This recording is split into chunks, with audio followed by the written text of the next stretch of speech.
going on, guys? Welcome back to the Nutrition Blueprint podcast. It's Friday morning here, and at the time of this recording, and waking up a little bit tired because it was a long day yesterday, but here we are. How are you, Kenzie? How's it going? I'm good. Also a long, busy day, busy week of moving into my new apartment and getting started with school. So yeah, it's been really good. What classes are you taking? I'm taking a general nutrition course, food science, a research project course, and social and cultural dimensions of food. So Ooh. lots of nutrition heavy stuff. No electives this semester. Do you So have any labs? Like, cause I remember food science, I had to actually do labs for yeah, I that. think we do have labs, and I think our first one it's in a couple weeks, and we are making salad. So don't know, I'm not sure why, but we'll see how that goes. One of my biggest mentors, which I've been actually trying to get them into a podcast. His name is Dr. Juan Gonzalez. He was my food science professor, and he became one of my biggest mentors in college, to the point that actually he gave me a job. And I used to work in are you familiar with those like little baby formulas called Enfamil? No, I've never heard Which of is, that. well, Enfamil, and like I guess like it's just a little, like, powder formula, as Mm, babies need formula, right?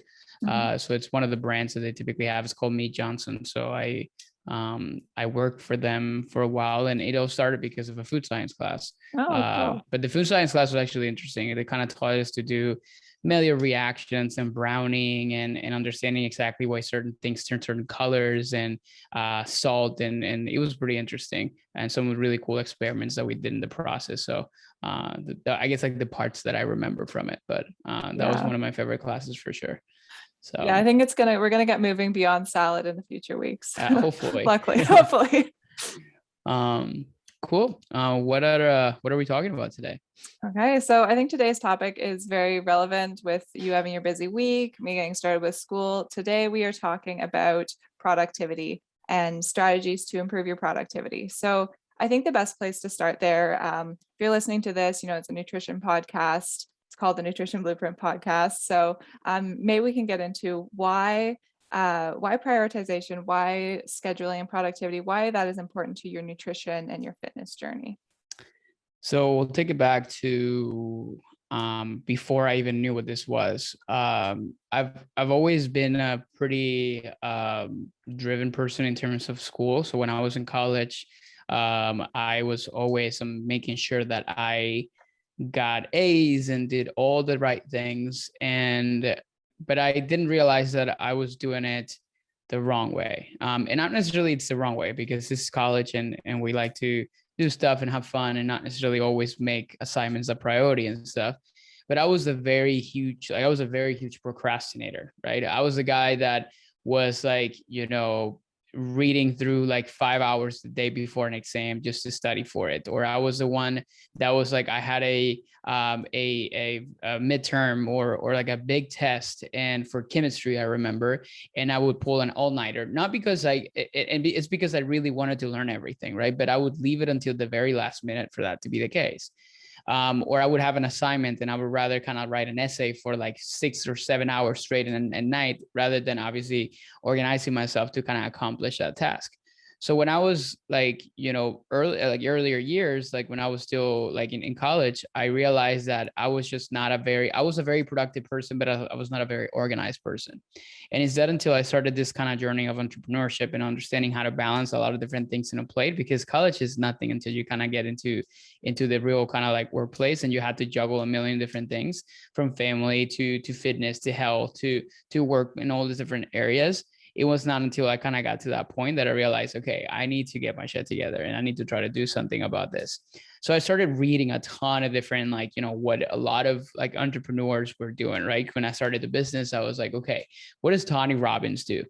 So I started, it's funny because I read his, like, I listened to a bunch of podcasts by like Tim Ferriss. Tim Ferriss, have you heard of him? Yeah, yeah, he's So great. yeah, so Tim Ferriss, and like he brought in one time like Tony Robbins, and they talked about routines and the things that these guys do. And I realized that all these guys had something in common, is that they had, first of all, they prioritized their health, and number two is like they have specific routines to kind of set them up for success.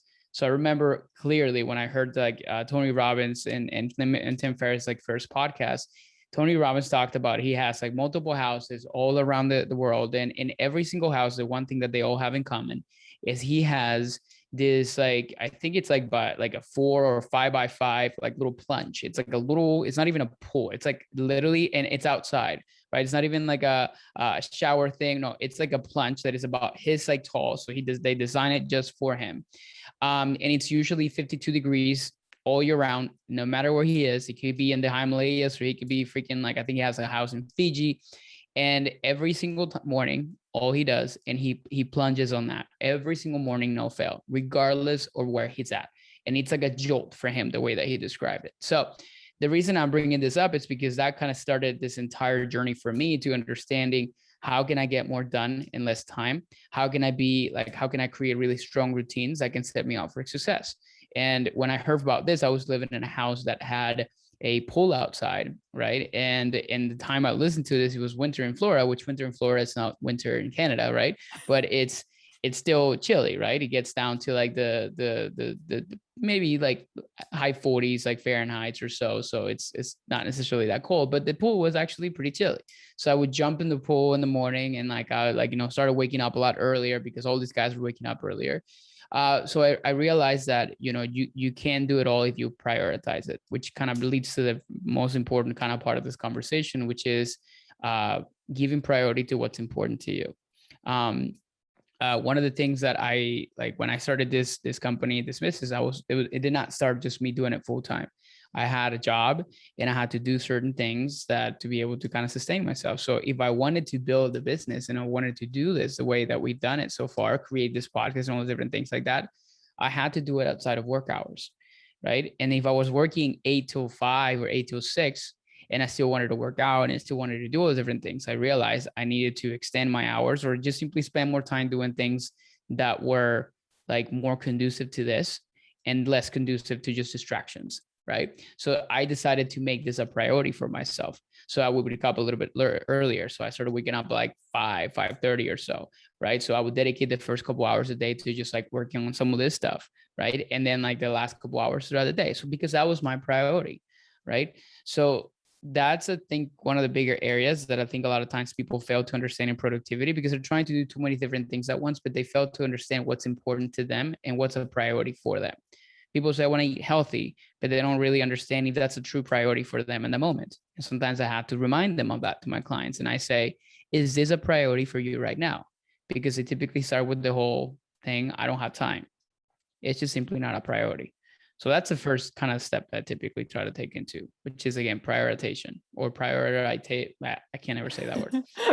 Prioritization. Yeah. There you go. Yeah. Once you've identified those priorities, I think a big part of it is identifying what the action steps are, because something like eat healthy is very general. And then once you can break it down into prepping your food for the week, grocery shopping, those kind of tasks, then you can start scheduling them in. And I think that's the next thing, is scheduling in the things that are your priorities first, and not just slotting in the things. If it's something extra that you're adding to your lifestyle as something new, you have to be scheduling that in, and that rather than just letting it fill the gaps. Because if it's something where you're like, in my free time, I'm going to do this, no one has free time. It just doesn't really exist for most people. You schedule in what you want to do, and that's, and it's hobbies as well. Like if it's, oh, I'm going to write something in my free time, then no, schedule that in, and then you have that.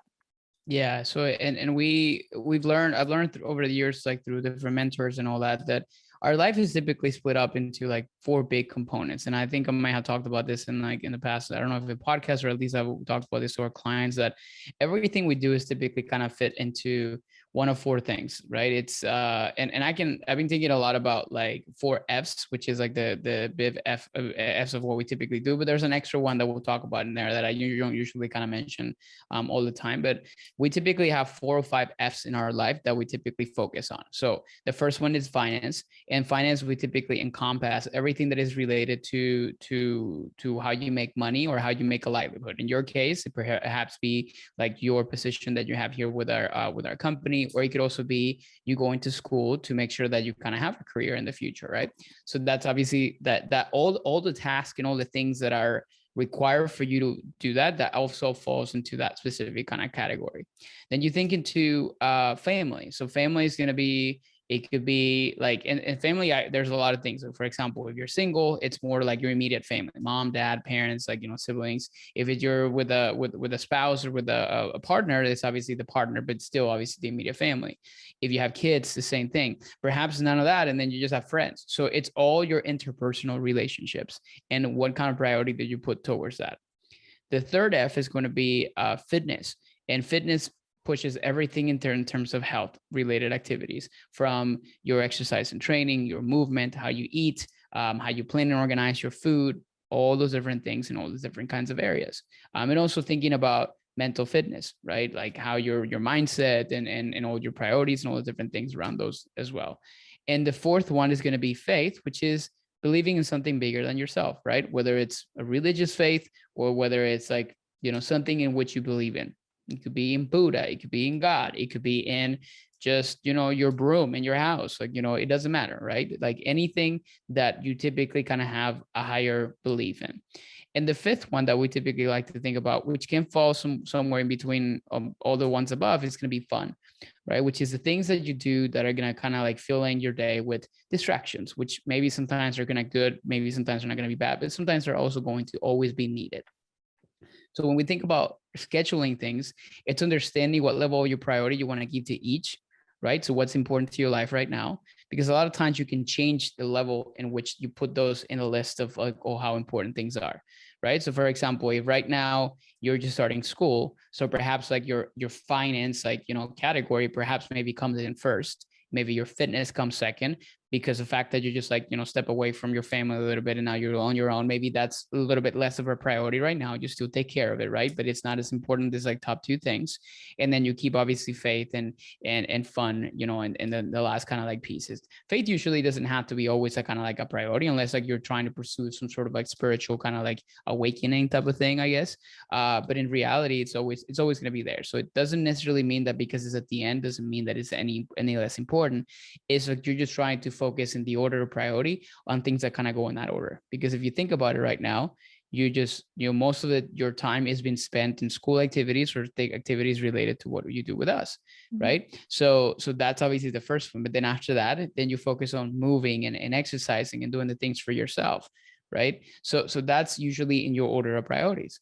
Some people that come into our program, sometimes they had to put fitness as a main kind of forefront. And that's what we want, right? Because if you've been struggling with so many issues around your health, your weight loss, all these different things for so long, right? Is because you've always not make it a priority. And maybe it's like in the fourth, fifth, like, like top in the list. So when you're scheduling things, then you think about that order, right? And you start with that. If the last thing that you do is think about what to eat and how to eat it and all those different things throughout the day, then that's just simply not a priority for you right now. And if you want to make it a priority, then you have to start to think about those areas. So that's the way I typically kind of look at that. And then just diving deeper more into the setting specific kind of like actionables under each individual thing. Now that you know the priority list of like, okay, what's important to me, then you need to start to think about within that specific core component, like what is it specifically that you're trying to work on, and then turn it into specific and actionable goals. So I want to learn, I want to eat healthier, right? That's a very vague and absolutely no specificity at all. So this is something that in behavioral coaching, they talk about setting SMART goals, right? So SMART goals, it's an acronym that stands for specific. So something that you're like eating healthy, eating clean, it's a very broad thing. So it's not specific, right? So something that is measurable, something that you can measure if you actually are doing it or not, right? Eating healthy, like that's, how can you measure that? Like for people, different people means like maybe like lettuce and tomatoes, and for other people it could be like rice and chicken and broccoli. For somebody else it could be just eating balance, right? So there's no way to measure it that way. Something that is attainable, like eating healthy, there's, yeah, it could be attainable, but there's really not something specific to it. When somebody says, for example, I want to lose 100 pounds in the next 3 months, that's not attainable, right? And at the same time is realistic. The same thing with the one before. And then the other part is like it's time bound, that there's a specific timeline that you're creating for that. So when you're creating goals into each individual component, then you think about it differently. So eating healthier now becomes something more like, I'm going to incorporate like a couple of servings of vegetables at least, and at least like 5 of my lunches this week. And I'm gonna do that for at least like 1 month, right? There's a bit of a Yeah. difference in there, because that still kind of falls into, I'm eating healthier, but you're doing it in a way that is, kind of like different around those areas. Make sense? Yeah, and rather than eating healthy as one goal, it's you break it down into maybe 5 goals that all support eating healthy. It could be the vegetable one, it could be something with water, it could be including protein, fruit, having a fruit at your snack. And each one of those is a SMART goal that builds towards the larger one. Yeah, correct. There's an interesting system that I learned from one of my mentors at one point, that it's called the Waterfall System. And we think about the way that we prioritize our tasks and the things that we need to do. And you think about it as like as a waterfall, right? And if you think about a waterfall starts with the big thing. That's somewhere in the mountain. There's like a big fall, right? And then from that fall, it goes into like bigger kind of like couple, like, bigger stones, and like the rapids, right? But at some point, it kind of becomes a lot more calm and a lot easier. So we started to think about big goals, medium goals, and more like the specific smaller things that you can kind of focus on, more like the things that are easier for you to do. Think about really aggressive stuff like at the very top, like, the waterfall. You think about the stuff that is underneath it, a little bit less harsh. You can maybe still dabble a little bit with that. Maybe you have a raft. And then like down, it's where you can actually just maybe swim, or you can kind of make it a little bit easier for you. So when you think about the big kind of like, aggressive goal, is like, I want to lose 25 pounds, right? That's like, okay, that's like the big waterfall or the big thing that you're trying to do. Now, when you think about like the next step into that, it's like, okay, what does that look like over the next maybe 3 months? So you think about like, okay, I want to lose like maybe at least like, like 6 to 7 pounds, or like maybe 5 to 7 pounds per month. Okay. Now let's break it even further into a monthly basis. And what does that really look like? What do you need to do in order for that to be the case? So now you start breaking and putting some bullet points under each individual thing that you have to do. What do you have to do for nutrition? I need to start eating healthier. Okay. What does that mean? Well, I need to start having more breakfast and those different things. So at the end of the day, you come up with this like long list of things, but then you focus on what's going to really end up at the very end of that waterfall system is going to be, I need to have breakfast today.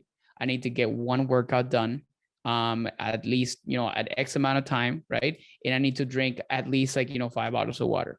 So this big goal of losing 25 pounds became into this daily thing that you're trying to do, because technically the big goal is like what you want to accomplish in a year or in 3 months or 4 months, right? The second kind of like stage is going to be what you want to accomplish in a month. The after one is going to be, okay, what do you want to do this week? What is your intention of what you want to accomplish this week?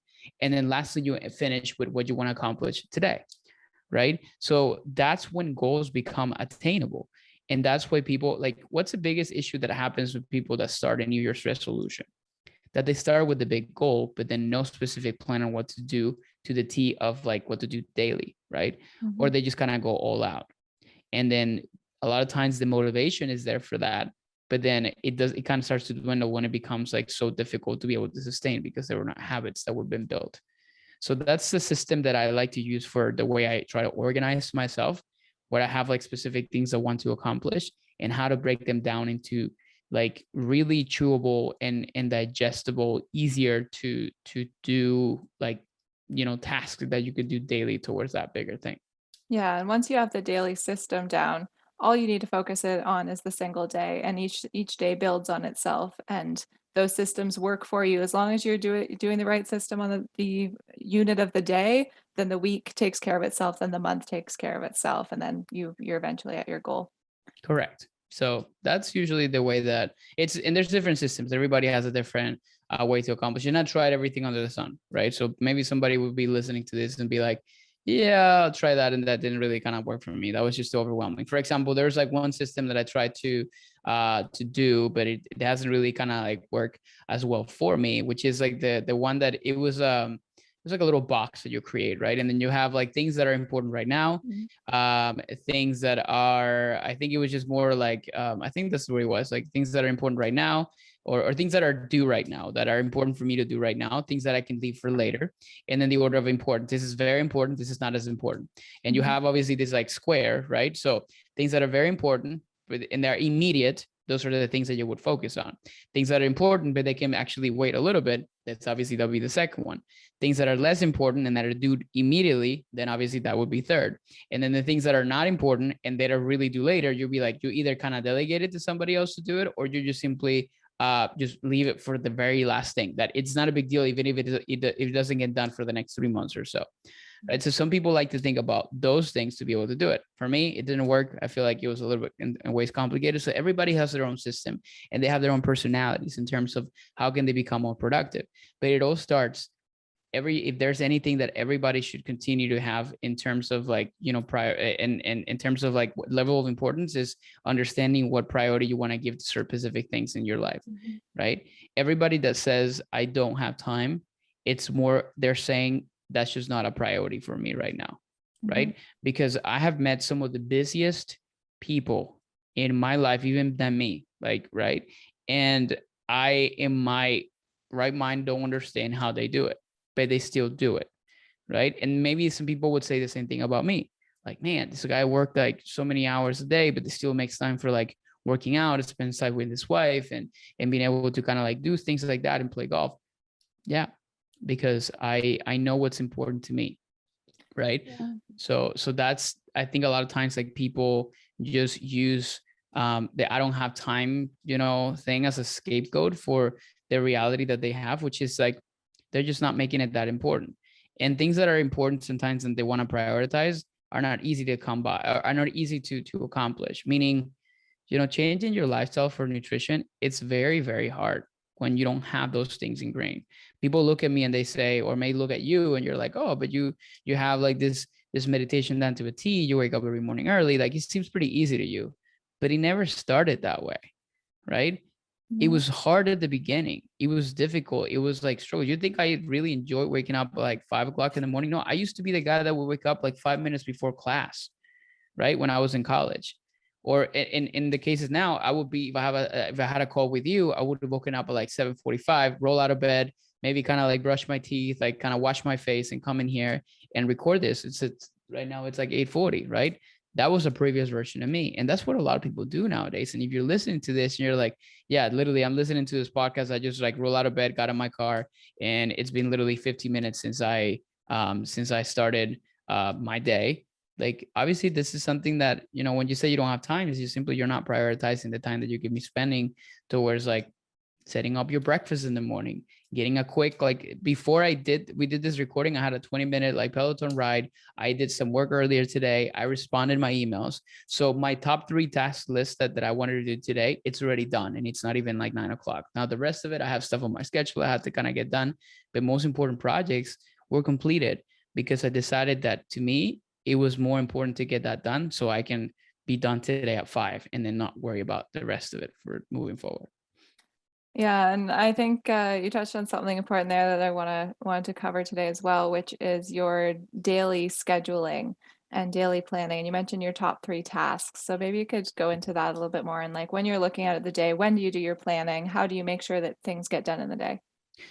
So there's people in here that are probably checklisters. Are you a checklister? You're like a person that likes to like write things down and want to cross it off the list. Yeah. I have a note. I have a whole notebook just for checklists. Yeah. So I'm the same way. And there's people that are not like that, by the way. Yeah. So it's there. It depends. But one of the things for me, it's like I've always became overwhelmed when the list was not checked off completely. So I'd had this like long, I remember when I was like in college again, like I had to do this assignment and complete this and do this and do that. And like I'll finish up the day. And to this day, that still happens. And they finish up the day and I'm like, wow, I got 3 things done out of like the 12 things that I had in that list. Right. And I think about, wow, like that's crazy. It was just such a not productive day. And it's because the frame of mind in which you put certain things around that list, right? Because simply doing those 12 things is impossible to do within 24 hours or within a specific time frame.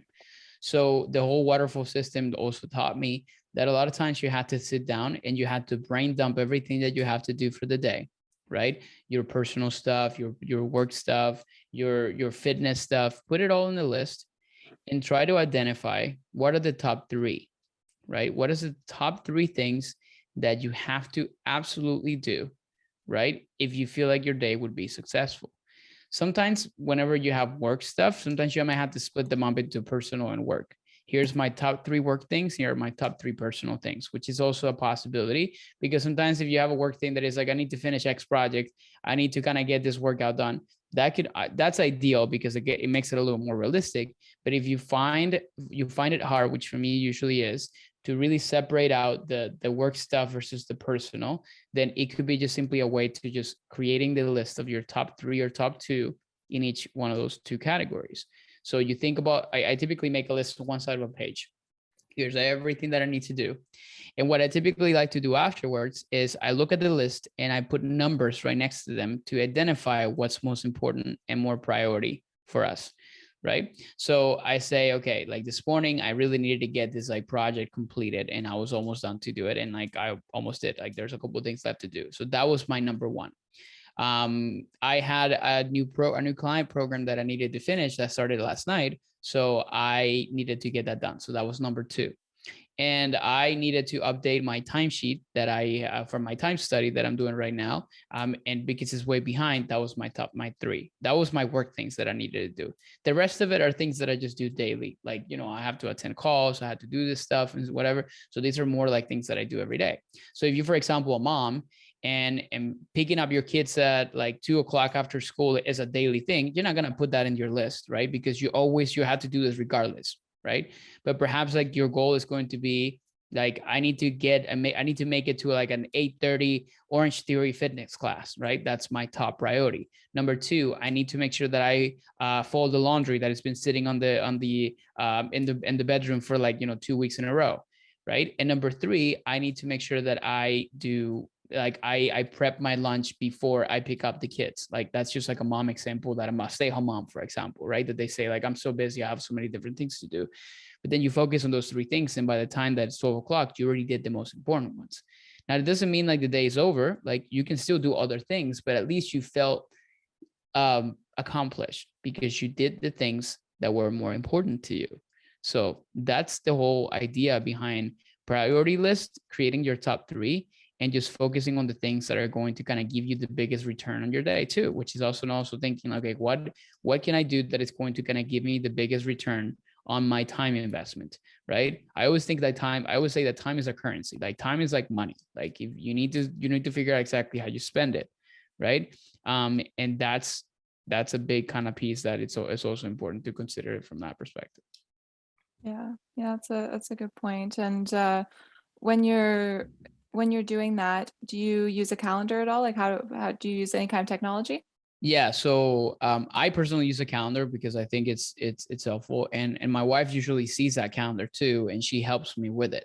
So for example, I try to like block, like time blocking is a pretty effective strategy for people that use calendars, particularly if you're disciplined to respect the things that are on your calendar. So for example, right now, after this, in like about 15 minutes or so, I have another meeting at like 9:10. Right. So it's already on there. Right. But right now, for example, I don't have a breakfast, like, built out. So right now, what I'm going to do after that, I'm going to put in here like a 30-minute break in here for breakfast. Right. So I'm adding this into my calendar from 9:30 to 10. So I already blocked that. I already have a workout block that is going to be from like 5:00 until 6:30. That includes the time that I'm going to be commuting to the gym, the time that I'm going to get the workout done and coming back. Right. I have lunch scheduled from 1 to 2, right? I have all those things already kind of put in there. It gives me organization a day. And if you're a person that works in a desk, there's likely chance that you're looking at a calendar, particularly if it's a work calendar. So what I recommend for productivity and then to really prioritize stuff that you're doing daily, it's like adding your meals and your things into your calendar. I had a client yesterday, he's a CEO of a company, and I said, like, have your assistant blocking the times in which you need to have all these different things done. And it's like a life-changing kind of like thing, because now you're treating those moments like they were important meetings that you have to go to, or there are important kind of commitments that you have to do. you know, like picking up your kids, like for example, going back to that example, after school, that's maybe like a 30-minute block from going to there, picking them up, bringing them back home. Let's just say that's a 30-minute thing, right? You don't typically block that, or maybe you do because it's a responsibility, right? If you don't do it, like your kids will be left in school, and that's irresponsible, right? So it's a responsibility that you have. Like for you, Kenzie, you have classes, right? And then there's a class that you have to attend. Now, maybe you don't attend classes, but then obviously that may mean that you may not do as well in that class, right? So it's a responsibility.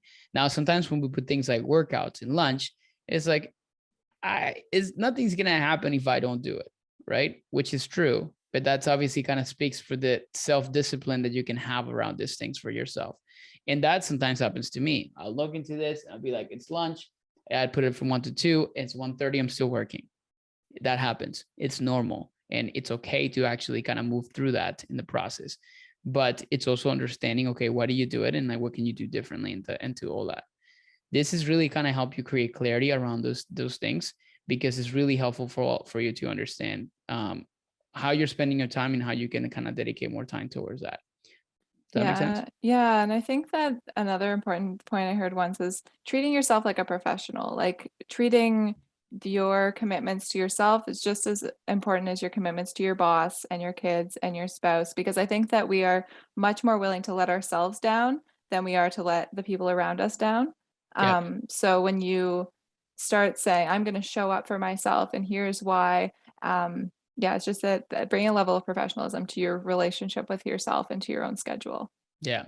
One of the things I mentioned earlier that I was doing was it's something that one of my mentors also like showed me, which was a time study. So a time study is, and it's very hard to do because you have to be really aware and of how you're spending your time in 15-minute increments. So I record everything, and I've been doing great in the second week, but for 2 weeks, usually at the beginning of every quarter of the year, or at least every 3 months or so, I record everything of what I do. Scrolling through Instagram, commuting to the gym, being at the gym working out, responding an email, all those different things that I try to do in 15-minute increments. And it's incredible the amount of time that you realize that when you kind of like do that and you evaluate it, that you spend on some things that are just simply not serving you. A lot of what we call pressure and noise things, right? Or just things that are not conducive to that. And I posted on Instagram like recently this little meme thing with that guy from Italy that became like, it's super famous. The guy with like the Italy shirt that he's just like, showing things like, basically what he does is like, oh, this is like, oh my God, this is something that you can do, but this is something that you can do it better this way, type of thing. But it's just like his expression. So I put in there, like me, when I'm typically hearing people say that they don't have time to cook or exercise, and me showing them how much time they spend watching Netflix. They spend obviously scrolling through social media and doing all this like mindless exercise and activities that are just taking and eating out so much time out of your day. Right. So then it's not that you don't have time. You're just choosing to make social media and Netflix more of a priority. So back to those like core components that we talked about, you're placing fun maybe in the top 2 things for you. So, and that's okay if you want to make it that way, right? Like when you go on vacation, you're putting maybe fun in the forefront. That's okay too. Yeah. Right. But that's just the reality that you live in, and you have to learn to accept that. So don't blame it on the fact that, don't blame it on time, because we all have the same kind of like, we all are given the same amount of like time, money every single day, which is, 24 hours. Nobody's going to give him more. Nobody's going to give him less. So you choose obviously how you want to spend it. That's the reality behind all this. Yeah. Yeah, that's really good. I like the time study. You gave that to us, to everyone on the Planos team, to do a while ago. And I did it back then, but I also pulled it out recently because I realized I was scrolling too much. I was, spending too much time responding to messages, and needed to find ways to put that to make myself more productive in those areas. So now I have a couple blocks in the day where I'm like, this is my respond to messages time. And if it's not during that time, unless it's really urgent, I'm not going to respond to it, because it's so easy to just take 5 minutes there, 5 minutes there, and that adds up. And it could be 2 hours in the day you've spent doing something that isn't in line with those priorities. Yeah, that's a big thing. And the last thing that I also wanted to mention too is, because we wrote it down here in some of the notes, is there's a lot of times that there are tasks that you don't want to do, right? They're annoying and you put them off. And procrastination is the thing that really kind of kills productivity. When you have that one thing, and then it happens to me all the time, right? That you have to do, like, for me, one of the things that I hate doing the most is doing any kind of number related stuff, like, doing our budget, taxes, like all those different things. I hate doing it. Right. So if I leave it to do last thing, like that's the last thing I'll do throughout the day, there's likely chances I'll keep pushing that throughout. Like, okay, Monday I was supposed to do it at 4 o'clock. It's the end of the day. No energy. I'm already done. So I'm going to push it to Tuesday. Same thing. And then like 3 weeks went by and I didn't do my budget for the day. Right. So, or for the week or for the month. So a lot of times you're going to have tasks that are just annoying to do. So I think somebody, I don't know where I got this from or who said it. I know it's somebody that said it, like, but if your job is to eat a frog every morning, eat it first thing. Or I think it's like, if your job is to eat a frog every day, eat it first thing in the morning. Right. So you get some of those like annoying, really this, annoying, like the tasks that you just really don't want to do. Right. Try to get them done first thing. And I promise you, things become a little bit easier throughout the day, because one, it's done. And two, it's not in the forefront of your mind. And you kind of keep blaming yourself because you keep putting it off.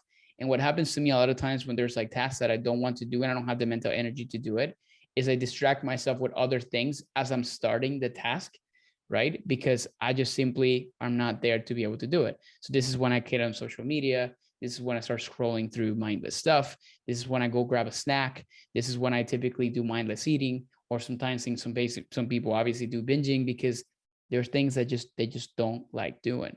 So that's a pretty good strategy also for productivity that can also help you get the thing done. And then also at the same time, avoiding mindless situations in which you try to like fill a void of, I don't want to do this, with something else.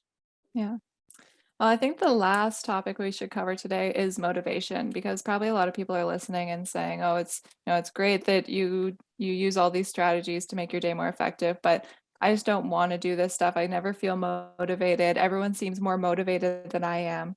Um, so when you're looking at, how do you see motivation, and do you find that do you struggle with motivation? Everybody does. And I think it's like, motivation is like a very, I guess like it's a, what's the word I'm looking for? It's overrated term, right? Yeah. Because I feel like everybody used to, like, I just don't have the motivation right now.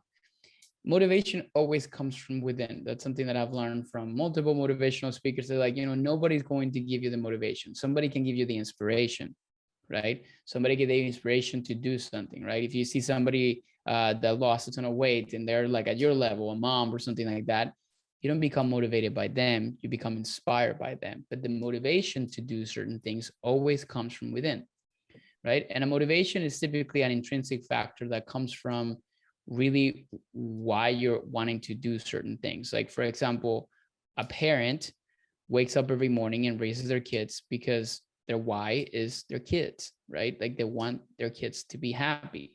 And that's an intrinsic behavior that drives them to wake up every morning and go to work, right?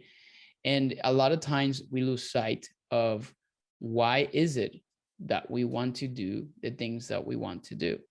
Like for me is like, okay, if I want to build a family that has everything and can achieve, whether it's financial freedom or they have everything that they need, that I don't have to struggle. And for example, one of the things that I ever want my child to kind of go through is like, because I see it nowadays, is like, getting racked up in student loan debt because of the fact that, the parents didn't really have enough money to cover like the expenses of college, right? I want to make sure that because I didn't have to go through that. I was fortunate enough that my parents were able to afford that for me, right? So I know like how freeing it can be versus when I see other people in the same kind of level that I kind of experience, like that they struggle so much, and here in the US is a big thing. I think Canada's like free education, right, for you guys? No, I wish it was free education. It's not as expensive as in the But States, it's but not it's still expensive, like, right? yeah. So here it's like ridiculous, right? So Mhm. so that for me is a big driving factor behind why I want to build what I want to build, right? And I knew that for me personally, like, working as a dietitian in a job or so like that was not maybe going to be able to kind of help me get to that point. Maybe it would have been some kind of ways, it would have kind of like work my way up in different things in different areas when I worked in sports, but maybe not to the same extent that I could right now. So that's what gets me out of bed in the morning, to really kind of pursue that. But a lot of times we lose sight of that, and we start to think like, why am I even doing this in the first place? And that's when you start to lose motivation on it.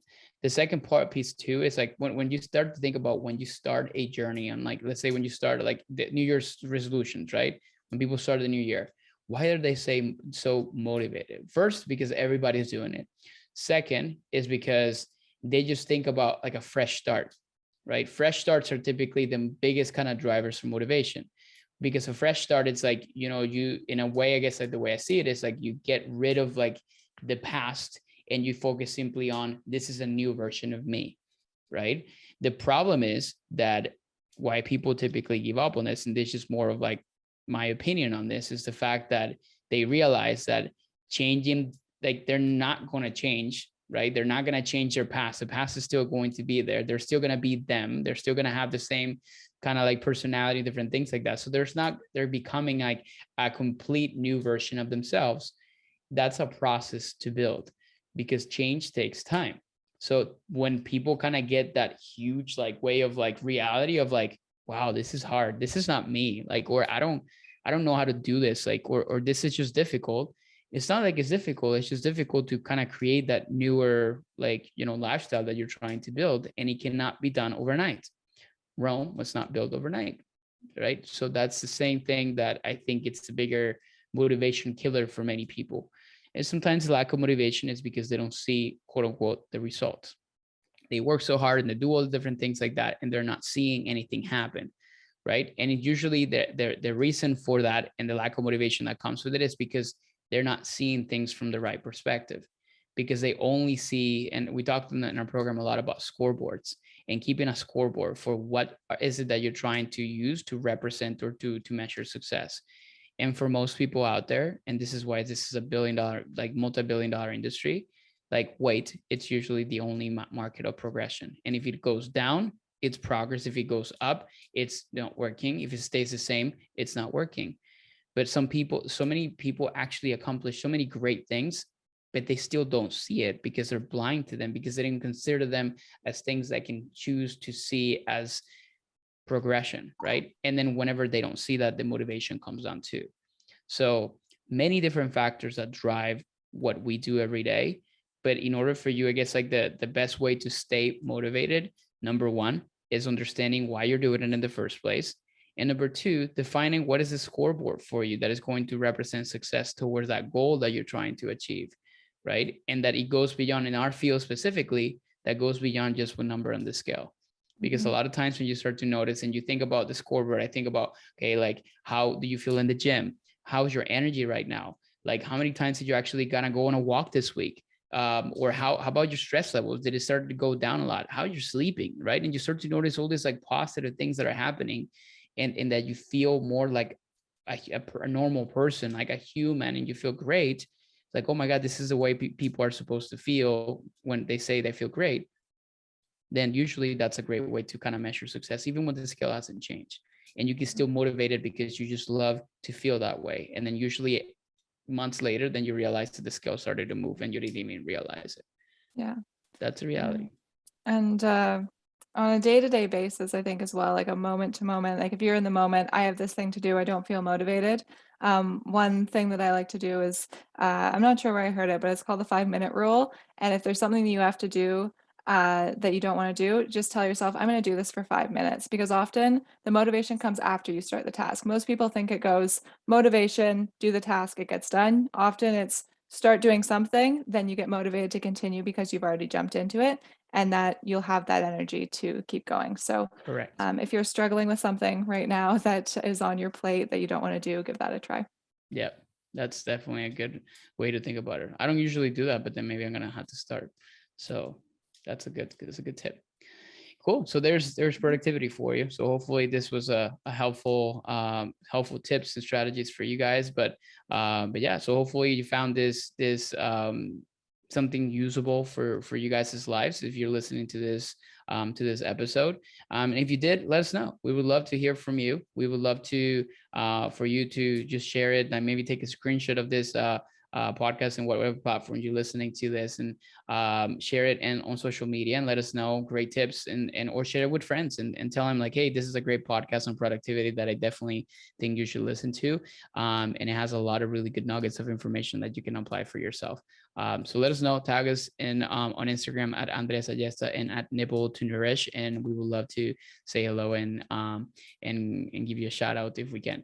So anything else that I can say before we wrap it up here for today? No, I think that's it. Have a productive day. Yeah, have a productive day, rest of your week. Thank you guys so much for listening to another episode of the Nutritional Blueprint Podcast. We'll see you guys next week.